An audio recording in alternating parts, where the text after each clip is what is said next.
July nang mag-viral ang post ng isang concerned citizen sa isang waiter sa restaurant sa Cebu. Base sa post, nakita umano niya ang waiter na kung saan 2 oras nang nakatayo sa harap ng isang LGBTQIA member na kinilala noon na si Jude Bacalso.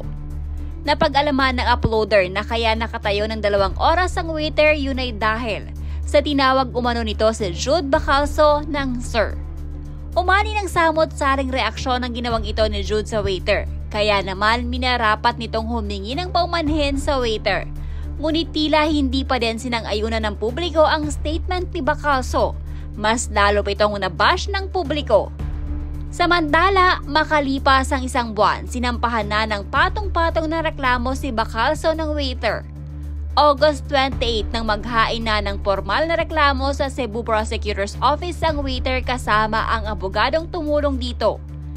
Ayon kay Attorney Gingoyon, unjust vexation, grave scandal, grave threats, grave coercion at slight illegal detention ang kakaharapin na kaso ni Bacalso.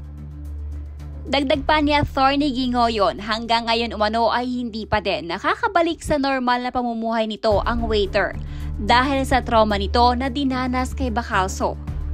As of now, the victim is still traumatized but it is trying to coexist with society. We're also helping him, but the effect of the incident to his mental health was significant. Pagkukumpirma pa ni Attorney Gingoyon, walang planong makipag-areglo ang kanyang kliyente kay Bacalso.